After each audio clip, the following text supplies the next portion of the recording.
Thank you very much, everyone, for joining us this morning. And yes, we just got back, myself, the Executive Director from UN Women, and our ASG from DPPA, DPPO, yesterday evening.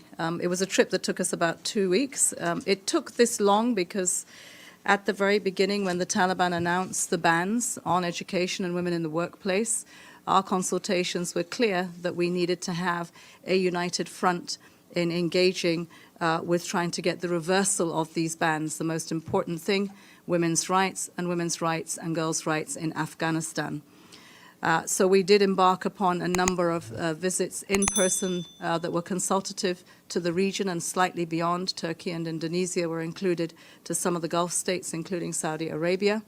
And then on our way out of Afghanistan, we did visit Kazakhstan, but also the UK and the EU. And I think this is important because this is a whole of society government approach. The international community needs to have that unified response.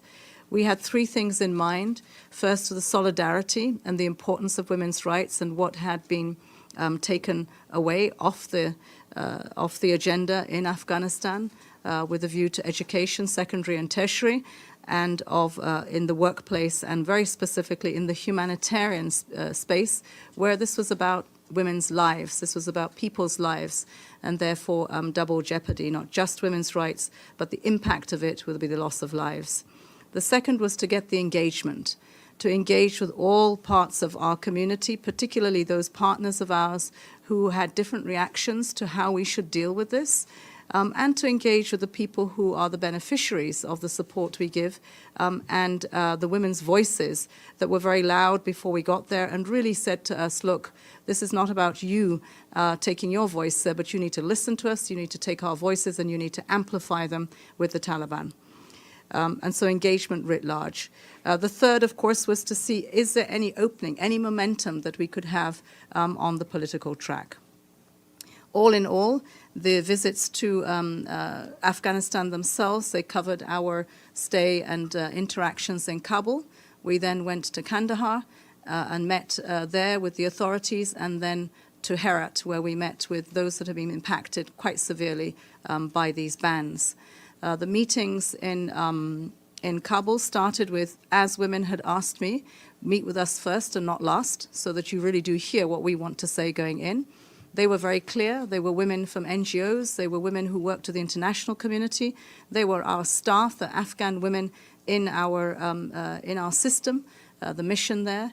And we also spoke with younger women who are also part of some of the work that we're doing with UN Women. We spoke again to the international community just before coming in, because some of them are based in Doha, others from the region, together with the EU, based in Kabul. So we met with them in the evening.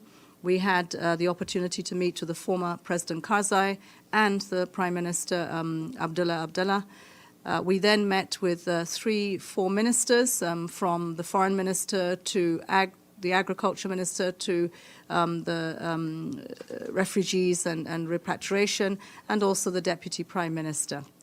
We moved on to Kandahar. We met with the Shura, the ulema that give the edicts, the laws that pass through. And we met with the governor's office, the deputy governor and his cabinet. In Herat, we visited a market situation where, in fact, women were not allowed to come. Some were there because their mahrams came with them. But mostly we heard from the women that now could no longer have the education or the skills acquisition that they had got to help them with working. In the case of the engagement with the Taliban, their messages were off one script, all the things they say they have done and that they have not got recognition for.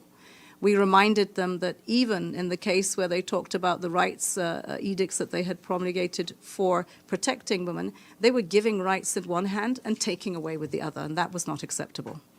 In a case where we spoke to them and they started to talk to us about the humanitarian principles, we reminded them that humanitarian principles, non-discrimination was a key part of that, and they were wiping out our women from the workplace. Very specific, the kind of impacts that were having in the medical and in the education field. We have had some, and I would say, credit to all those with the push and pull in the international community, have had some exemptions on the medical and on the education part of this. We need to keep to push the very limits. At the same time, it's a tough call when you're saving lives. Saving lives and maintaining the principles and women and children's rights, a really difficult tension and very fine line to navigate as we do this. But we tried the best that we could.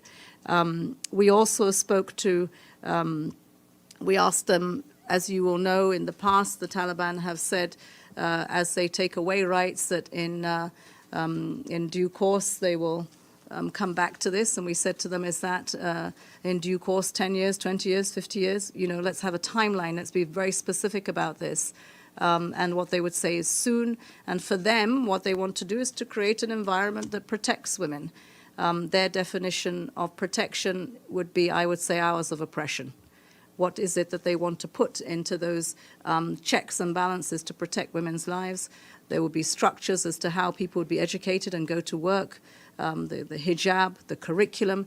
These for us are all red flags that we need to look at and to see that we're not, completely losing all rights for women and children.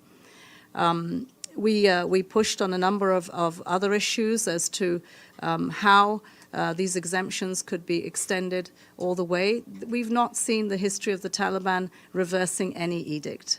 What we have seen is exemptions that hopefully, if we keep pushing them, they will water down those edicts to a point where we will get women and girls back into school and into the workplace. Martin Griffin is there currently, building on the work that has been done since last year by the humanitarian community and our partners. And I hope this trip has contributed to reinforcing our demands that these bans are reversed, reinforcing the demands of women's rights and girls' rights to be respected, continuing an engagement beyond this trip, because this is not a one-fix wonder, and then creating that space for can the international community come more to the front, more unified, and the role of Islamic countries, the neighborhood, taking much more of a stand, as we saw in the OIC statement and the statement of Turkey. And every time I went to any one of these Muslim countries, they did reinforce the fact that Islam did not ban women from education or from the workplace.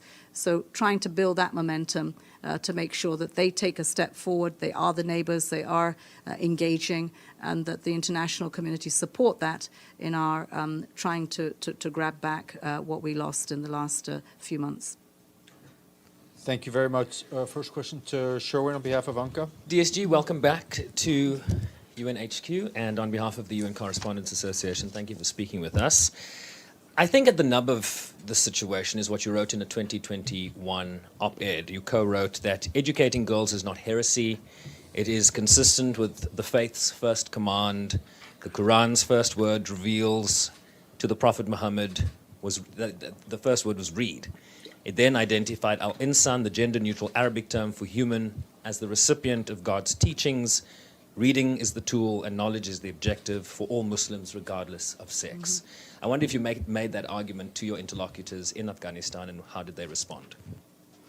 Absolutely, I did. I mean, I used everything that I know, that I have in my toolbox to try to defend and to recover women's rights. And one of those was to tell them that I, like them, was a Sunni Muslim. How they are the Hanafi school of thought, I am the Maliki school of thought, and both are right. However, when it comes to preventing women's education and their rights, we don't see eye to eye on that. And the ultimate judge will be God. And a lot of what they've done is harming people. Now, I think in one conservative setting, I probably pushed a little far, because the reactions I got were to remind me that it was they're doing me a favor, it was haram for me to be there talking to them. You'll know that many of these conservative people would not even look at you straight. So it's easy, two can play at that game. I don't look at you either. But it's very important that they had the opportunity to speak and I did, and I gave as much as I think they gave, and we did push. It was clear they want recognition. It's clear that they appreciate and want the humanitarian, and so part of that was listening to me, having to listen to me, not necessarily because they wanted to. They were the forward-leaning, if you can call them forward-leaning, but let's make no mistake. This is a Taliban that are loyal to the Amir and the Emirate. So if we can push and pull with some of those that would go back to Kandahar and get us exemptions, let's do that. But let's not make any mistake that this is not, these are not people with a halo above their heads. Thank you. Beitul. Thank you, Steph. Thank you, DSG. Betül Yürük with the Turkish news agency Anadolu. You went to Turkey before you traveled to Afghanistan, and I wonder what kind of help you were seeking from the Turks, and how did it help you, or did it help you in any way in terms of your engagement with the Taliban regime? Thank you. Yeah. Many of the consultations, I'd say all of them, before I left and then when they were in person in these countries they gave me greater insights into the engagement with these countries and Afghanistan. In the case of Turkey, they have many of the opposition who reside in Turkey. They have many of the refugees that have come across the border, particularly women, many journalists. And those conversations were important to me on how far to push and the things that had happened in the past that I needed to call them out on, that what was different now. And one of those in particular was when they talked about, well, in due course we will address this. Very important voices from the women. Women were very clear to us that, we needed to hear them and take the messages back on their rights and to amplify it. Some thought that we should engage, keep engaging. Others thought, no, that, we should just stop. And when they behaved. But what came across from everyone that we met was that you can no longer condition or threaten the Taliban. And so I think that was the kind of negotiation. We were trying to find the pressure points of what interests they had and how to push that with what we have. And I think that we did fairly well in transmitting the voices of women. We had former parliamentarians and ministers who spoke to us before we went back. You have to remember that what happened before the Taliban came back was a huge amount of hope and an expression of that hope with many women who got an education, who were in decision-making roles, were leaders in Afghanistan, and now that's dashed. And when that happens, there's the anxiety and the level of fear amongst women, and their future is huge. It's palpable. Thank you very much, Madam Deputy Secretary General. You sound quite pessimistic that this idea of the Taliban looking at this issue again soon, in quotes, could be a very long time. And the one thing you did mention was pushing for a role of Islamic countries taking up this issue in a more united, concerted way. Can you elaborate on what you'd like to see happen and what you think might happen? Well, Edie, in a number of situations before I got there, we had a couple of delegations that went from Islamic countries. It was notable to me that the more moderate ones got a listening to, but perhaps, the statements that came out afterwards are, we heard you, but we have our way. The more ideological of the delegations that went in got full recognition, and this was a good meeting. So I think that, we have to, within Islam, talk much more to the moderates about what this means, not just for Afghanistan, but the narrative of other Muslim countries where we are having huge pushback, whether it is Iran or it is Yemen. We have to be clear that this is about women in the Muslim world. So I hope that the next two delegations that will go from the neighboring countries, and OIC will be sending a delegation. The first delegation they sent did have a woman on it from Indonesia, and I'm asking for more women to be on that because these are clerics who understand where women's rights are, as well as the men. So hopefully that will go. I hope to see that in the very near future. Each one of these countries engages in one way or another. And in those discussions, they need also to condition the space there for the rights of women in Islam. There is an idea, there's a proposal on the table now that the UN, together with the OIC, would co-convene with a number of countries an international conference within March on women in the Muslim world. And this would bring in the issues of Afghanistan, but also the region. Remember that the region, I often, say this, and when Malala was shot, she was shot in Pakistan. So there is a region problem. There is a region that needs to also come to the front with pushing for the rights of women in Islam. We've seen some progress in Saudi Arabia, for instance. I did push on that one when I was looking for a response from the Taliban. I said, well, you're the same school of thought with the Saudis, and so we'd like to discuss more about that and why there is such a difference. They very quickly, we're not on the same page. So it's very important that the Muslim countries come together and establish it. It is difficult. We do not have a pope in Islam. We have a Quran, and we have different schools of thought. But we do have rights in Islam. I reminded them that, if it is women in business, it is the first wife of the Prophet ﷺ, who was a businesswoman that funded Islam. Khadija funded Islam. If it was coming for more knowledge and advice and guidance, it was a younger wife, Aisha, who gave that. And Fatima and education. So, Sharon, you talked about Iqra, the first word in the Quran. It's a religion of light. It's a living religion. And I think that a lot of what we have to deal with is how we travel the Taliban from the 13th century to the 21st. And that's a journey. So it is not just, overnight. Just a quick follow-up. Is there a discussion of location or dates for this Muslim meeting on women in March? Yes, there is. I think it will happen before the middle of March. Its hosting is still being decided, but it will be in the region. This was originally thought, could we do it at the sidelines of CSW here in New York, or could we do this in the UK? We actually think we have to take the fight to the region. And we need to have this discussion there, and we need to be bold about it and courageous about it, because women's rights matter.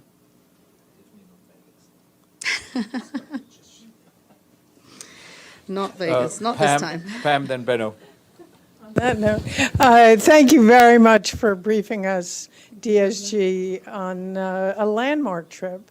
It's Pamela Falk from CBS Yes, I know. News. Yes. So welcome back.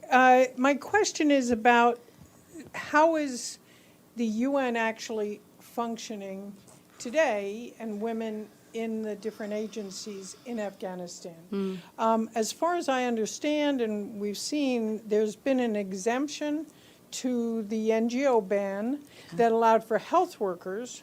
There's also an NGO exemption, an exemption for women working with the UN? Is that correct? I don't know if that's true. So how did you go through WFP and WHO and all the other agencies operating in Afghanistan? Thank you. Yeah, no, thank you very much. Look, we have a fantastic team in the mission and the UN country teams who right from the very beginning stood and delivered, took great risks to their lives, and they're doing this with partners from the international community, our INGOs, and many of the donors that are funding this, and kudos to them. There were two edicts, one that took the NGOs out of the humanitarian space and education. In both cases, we had exemptions for that on the medical and for the teachers. There was the notion that a third edict may come out that would take out international women from the international organizations, the embassies. This was talked about. I have to tell you, we went with, in our back pocket, 3 responses to that. It hasn't happened so far, touch wood, in the Tree of Knowledge. I don't say that it won't, but clearly the pressure that we're putting on has stopped that rollback as quickly.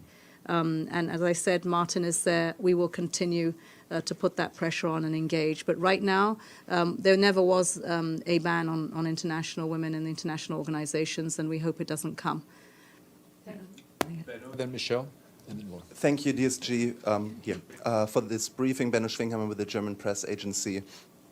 Do you think that it would be helpful for your goals to have a representative of the Taliban here in New York? Meaning, would you think it would be helpful for them to send their own ambassador? I'm not sure whether it would be helpful or not. I do know we have to be very careful with our principles and recognition.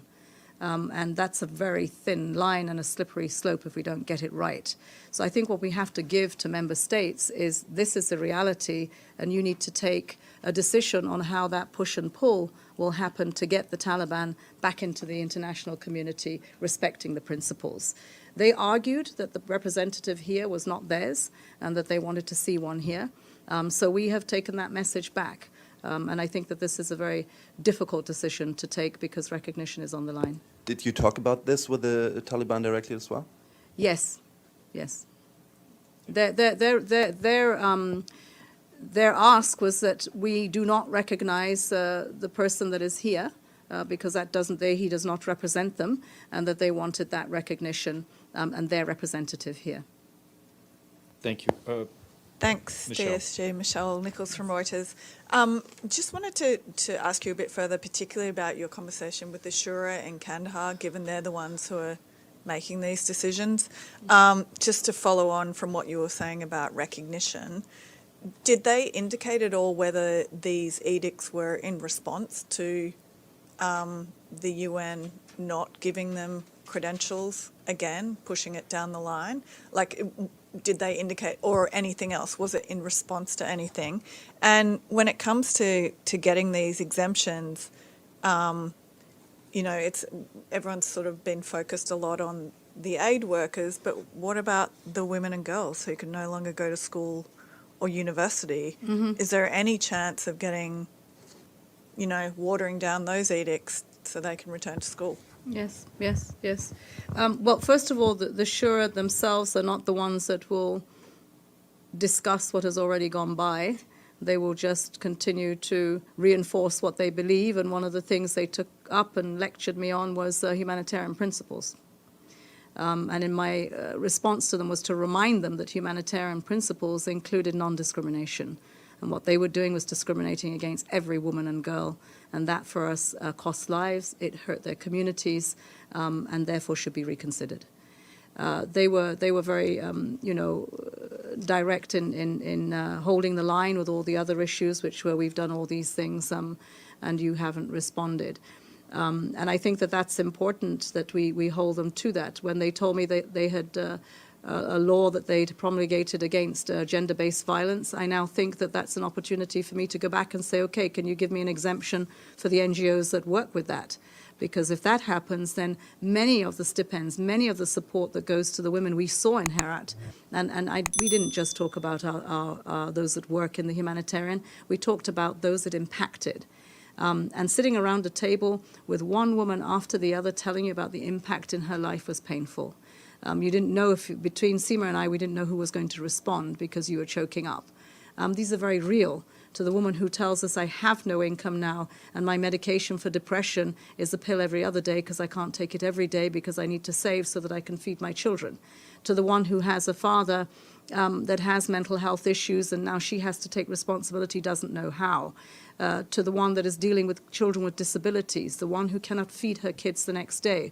That's one room full of pain that's palpable and a reality that we are really risking lives. This is minus 30 degrees when we went to Herat. But in the next room, we have very strong, powerful, organized voices of Afghan women, which is hope. But in that case, they were much harder lined against what we had to do with the Taliban. And I asked them, I said, we will support you for the movement within Afghanistan, build those coalitions so your voice is stronger. But if we stop, what do I say to your sisters next door who can't see tomorrow? You have to do both. And I think that's the struggle, is how to do both and have and make a difference with what the Taliban are doing. I think we have to keep pressure on that timeline. It's one that we've opened. They were not talking about it because they did so in 1996. But this time, in some of the rooms I went to, they started with it to say that, soon we would know what they would put in place. I think we have to find ways to engage them to make sure what they put in place isn't as bad as taking away the rights to begin with. Evelyn, Ibtisam, and then- Thank you, Stefan. Evelyn Leopold, good to see you again in this room after many years of listening to you. To follow up on what you said, does the Taliban listen to any other nation that can help the UN pressure them, or is it just hit and miss? And secondly, to put it crudely, can they be bought? Is there any bank or system that they could be told they would get funds if they treated women differently? They have these two mantras. One is called self-sufficiency and the other one's called alternatives. And I think that that's really difficult to deal with, because within the region, which is why we must engage with the region, there is engagement. Even while we were there were announcements with some countries of some of the investments that they were dealing with. So I think they will go to where they can get an engagement and resources will come. This is a well-functioning mindset that zero tolerance for corruption, absolute take the max tax that they can take out of anyone to make sure the coffers are full. And they do have trade. I mean, they trade. So I think that we're up against, looking for the leverage we have to bring them to the international community where the respect for women and girls' rights, humans' rights are right up front. And that's why I think the pressure for us to continue engaging, not to leave a vacuum that will be filled by something else that will take us back decades.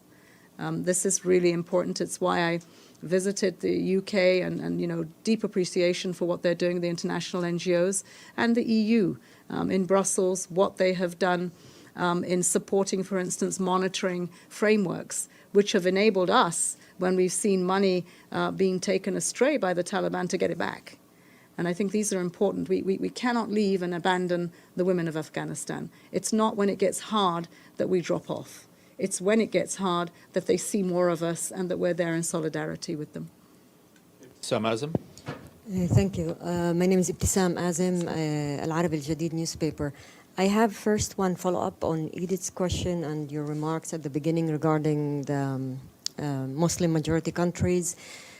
Could you elaborate on whether you see some countries, the specific countries with more power, that they need to take specific steps that they are not taking? Did you talk about this with these different representatives that you saw?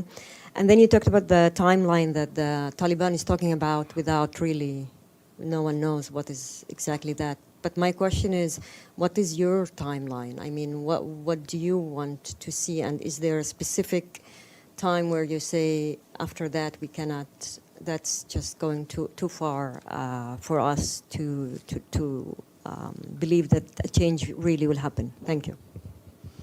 Sam, we hoped that we would stop the slide, that the third edict didn't come for me was a really big bonus. I'm not saying it won't come. But I am saying that it didn't come when we thought it would come. We thought it would come at the beginning of January. We thought they would embarrass us. It would come just before we went in, while we were there, just when we went out. Still hasn't done. So that's a big plus. I think it's very difficult for us to sit here up in New York and determine whether it is for us to say a life can be lost or not, that they will fight to lose their lives. I mean, I heard women who were saying, please stand by us, please be with us, and please try to help us. They didn't say, put my life on the line. And this is a very difficult decision. And there are different Afghan voices, even amongst the women's community, but all stand against the Taliban and for women and girls' rights. How we go about it, we have to stay together so that we can push and pull. We can find the threads that we tighten and the ones that are slightly looser because we think we must save lives, but tighten them because there are other aspects that we don't have to deal with them. And this is very difficult. We say, yes, the region must be involved. Before I went in, there was almost silence on the part of the neighbors and those countries as to what was happening with Afghanistan after the Taliban came back. But in the weeks before, when these two bans went out, we did hear from the OIC stronger language. We did hear from Saudi Arabia. We did hear from Turkey. Now we need more from them. We need them to put resources in there that will support the humanitarian endeavor that we have, where maybe it's difficult for some of our partners today to explain to their taxpayers why we're doing this. This is really hard. This is not easy to do. So there may be some real hardliners that say, no, we're just not going to deal with this anymore. We have so many problems in the world, and there is choices to make because I have competing demands. And if these people are going to take women out of the workspace, we're not going to do it. Then if that happens, we still have to save lives. The UN will continue to stand and deliver, and we get criticized for that. But maybe there are others who will take up the slack because, I can't do it. I've got a mandate that doesn't allow me to do it. So it's not black and white. It's not cut and dry. There's lots of gray areas and weaving that we have to do, but always keeping our women right at the center of this, right up front and center. If we keep that focus, I can tell you we will go much, much further ahead. If we start to get involved in the why we can't do it, then we won't do it. Now we must do it because these women matter. And they are a reflection of what is happening to women's rights around the world. And if we drop it on Afghanistan, we will drop it on many more rights of women. Please, go ahead. Yeah. Thank you for the briefing. Dawn Clancy with PassBlue. My question kind of parallels Edie's as well. On Monday, there was a U.S. State Department briefing where the spokesperson, Ned Price, was asked, what are you doing to hold the Taliban accountable? He didn't answer that part of the question. Instead, he said, U.S. is the leading humanitarian provider to the people of Afghanistan, providing about $1.1 billion of humanitarian assistance since August of 2021. My first question is, after your visit, do you find that it's proportionate, the effort that's being put towards humanitarian aid or giving humanitarian aid versus the political work that needs to be done? Like you said, we don't leave when it gets rough. Do you find that the effort to both is proportionate at this point? And then my second question is, listening to you speak, and you were talking about the women in Herat, and then you were speaking about the woman or a woman who doesn't have her depression medication, she has to split it up, or dealing with a father who has mental illness and not knowing what to do. So I'm wondering if you were sitting there now and you were talking to these women and you said, yeah, but the United States is providing $1.1 billion in humanitarian assistance, what would their response be to that? What do you think? Well, I mean, she's speaking to an instance where that $1.1 billion in humanitarian assistance has been taken away because there can't be women-to-women services. So not a conversation that makes any sense, right? The sense is that because the Taliban have put in bans, they've taken away 30% of the workforce that in a culture says women-to-women. So those women-to-women services were taken away. The cases we made when they said, well, we can go home, we can go online. You cannot deliver babies online. And this is important for them to know that there are impacts to what they had done. And one of them was these women I spoke to, who, because of the services had been cut, that was the implication. Excuse me.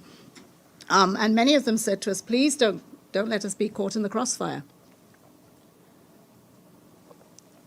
The crossfire between the discussions we have to have with the Taliban and the implications in our countries.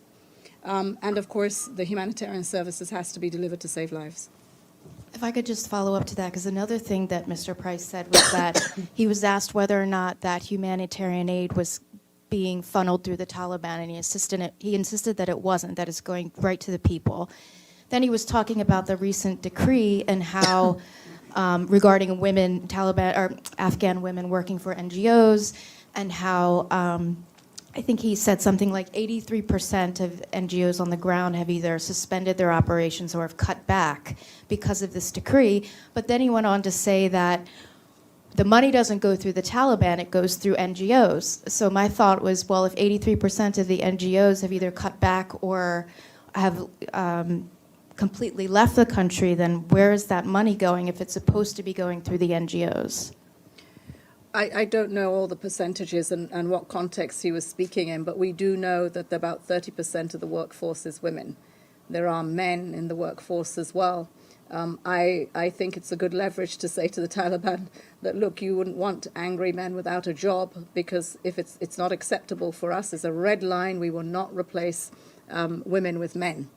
And so I think that in this case, what we needed to do was try to repurpose some of the funds we had to get cash into the hands of women. And within the UN system, that's possible. Within our INGOs, that's possible, and we're looking at that. But yes, the loss of women's service to service, I'm not sure that it's as high as 80% writ large. It might be in specific cases, but it's a high percentage. I mean, there are thousands of women. In one instance, I know 3 or 4 INGOs came together, told me out of the 59,000 employees they had, 15,000 were women. And, you know, it just, you know, that's it. Women get blanked out. They disappear. And that's our concern. And it is more 10% of what we are giving support to. They are female-headed households. So what happens to them? These are implications that we're working much more on to be definitive about. We were asked by many Afghan women that, you know, they believe that there are some resources that are not reaching the women that should be. But it really wasn't from necessarily the international community. There were a number of bilateral donors, and we don't have oversight over that. We have sight over what is coming through the UN and what is coming through our international partners in the humanitarian sector. When it disappears, as I said before, there is a really good monitoring mechanism, and we can tell you in 2 or 3 places where it was reported, and we were able to go back to the authorities, both in Kabul and in the province, and that was rectified. Maggie, and then we'll go to Yvonne online. Deputy Secretary General, it's Margaret Bashir, Voice of America. You said you were transmitting the voices of the Afghan women to the Taliban. My question is, did the Taliban even hear them? I mean, did they care? And what did they give to you as an explanation for why they need to have these edicts? I mean, what is it about the women that they feel threatened by? Hear us? Yes, they did. I mean, as I said, some of the times we pushed some of these messages pretty hard. The reaction wasn't pleasant. Care, it depends whose definition of care. These are people who think that they are protecting women. So if you're asking them whether they care or not, and they will tell you, yes, we do. We're protecting our women. And what are we protecting them from? They were protecting them from Western values. And what we want is to make sure that they are gaining education. They never denied education for women was a right, nor in the workplace. What they said was the type of education and the type of work. And in many cases, you know, for them, this was about the structures of separation, of hijab, of curriculum. And so, you know, I think that's what we're pushing, is to say, well, okay, if you think women should have an education, let's see what this means and how you're going to bring them back. I mean, my definition is that, no, I don't think they care. If they did, we wouldn't have the ban in the first place. You ask them, they will tell you, yes, we care because we want to protect our women from, you know, values and rights that are not ours. And we disagree with that. We disagree strongly that Islam preaches the rights and values that they are dictating. Yvonne Murray, RTE on screen. Thank you. Can you hear me? Thank you, Madam Deputy Secretary General. Thank you very much for this briefing. I have 2 quick questions. Did you lay it on the line with the Taliban? Did you say, if they don't reverse these decrees, then they won't get the international recognition that they are seeking? And my second question is, did they mention China to you? And if so, do they see China as an ally or a friendly country? The second question is much easier. No, they didn't mention China, and if the treatment of China in Afghanistan by others is anything to go by, I wonder if they are welcome. But they are clearly there. China is withdrawing, but where their security concerns are not covered. Even when we were in Herat, there were security concerns, and mostly not because necessarily of us, but where we were going was in the same domain as the Chinese. So I think that's a question for them. Yes, they recognize, we laid it on the right line, recognition, because they talked about it all the time, that these are the things that they have done. They don't have corruption, they've stopped poppy production, they have had an amnesty, and all of this, we said, was not sufficient in terms of its implementation. They could say it, but implementation for member states to be able to take a decision on recognition. So, you know, I went into Afghanistan thinking perhaps the most conservative of them didn't care about recognition. They do. Recognition is one leverage that we have, and we should hold on to it. Ephraim, Arab News. Thank you, Steph. Ms. Mohammed, you spoke about traveling. It's a matter of traveling the Taliban from the 13th century to the 21st century, and it's quite a journey. And if I may ask you, I think this is not the first time that you undertake a similar journey. Maybe there are many differences, but you are known for playing a big role in your country with Boko Haram, another extremist group that also uses religion for violent ends.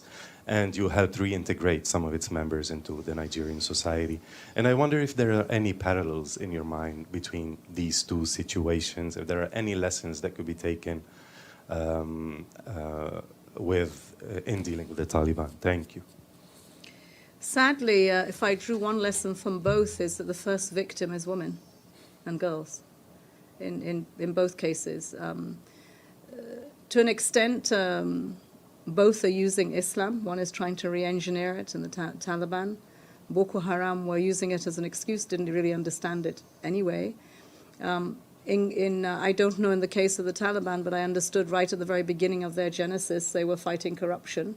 In the case of Boko Haram, it was the injustices that were done to a number of them that were murdered by the authorities, and there was no response. And they then metamorphosized into these monsters. And the first victims are women and girls. It's the soft underbelly of society.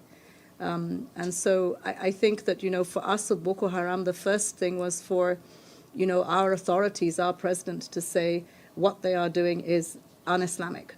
And even that, I know he went under a lot of pressure not to say it, because maybe he would be threatened or maybe this would cause more problems. But he said it, and once he said it, then, the direction then turned in the country to try to defend Islam. And Boko Haram got less sympathy because there was some to begin with. And that was difficult for us. So they lost many of their followers in the course of events. But government had to put back in place what it was that communities were struggling to see and were sympathetic to Boko Haram for, which is a lack of governance in the local governments, a lack of respect for women, and education for everyone, health for everyone. It's only by doing that that we actually, took away the fodder for Boko Haram in terms of young men. And in reintegration, finding that in fact the ideology wasn't there. It just was, in many cases, there was no alternatives. And so it was easy to recruit them. So I hope that, I think this is a slightly different situation with the Taliban. Very sophisticated and have been around a long time and have resources. But I think it's really important right now to maximize whatever leverage we have to bring them back to those principles of being part of an international family, that yes, no one objects to a Muslim country and Sharia, but all of this cannot be re-engineered to extremism and taking views that harm women and girls. This is absolutely unacceptable. And we should hold the line on that. Right, we're going to squeeze in two very quick questions. One, Iftikhar Ali, Associated Press of Pakistan. And thank you, Steph. Thank you, Madam Deputy Secretary General, for the briefing. To say that you had a challenging time in Afghanistan would be an understatement. Your opening presentation makes one very pessimistic. But, Madam Secretary General, would you identify one area where you could expect some progress in terms of rights of women in Afghanistan? Thank you. I'm not being pessimistic about it. I'm just saying this is a hard job. This is going to be tough to get them back into the space we need them, and women and girls' rights protected and upheld. And that's what I want us to do. But I think without a reality check, you go in there not with the right tools and with the notion that this is not going to be a quick fix. So if there's anything that I would say we got from the Taliban, I think it's very important that they're putting a law in there against gender-based violence. That for me is a big plus, and I want to leverage it because gender-based violence is increasing in Afghanistan. And for anyone that has to be in a position where you are incarcerated in your house, as we were in COVID, but this is now because they're taken out of the workplace and are suffering gender-based violence, and there's a law against this, then I want to hold the Taliban to account for implementing that law. The same thing with inheritance. This is also something that, everything was taken away, all your rights taken away in inheritance for women. If this is put back according to Islam, what's mine is mine and what's his is mine. And so we get double. And if we can implement that, I think that's a good thing. That a woman is not being traded off for a blood money is huge. I mean, we were just, what were we? Nothing, if that was the case. So, yes, I saw, 2 or 3 things that came back, and I would say I'd only believe them if I see them implemented. And if we are still there, then how can we hold them to account? How can we make sure that the work we do to implement this are exemptions that are given to us to be, fully enabled in Afghanistan in the provinces? I think it's very important for us to work more in the provinces, particularly the provinces that are forward-leaning, about 6 or 7 that are really Taliban, but there are 34 provinces, so, over 20 provinces that we could be moving forward. There are education, primary education is allowed, but only about 23% has education. We could do more to capture the next generation. I mean, I want to look for the light in this darkness, and it's pretty dark. But there are some lights, specks of light that we can grab, and we can try to light out the darkness. Stefano, and then we have to go. Stefano Vaccara, La Voce di New York. Thank you for this briefing, Madam. I'm here.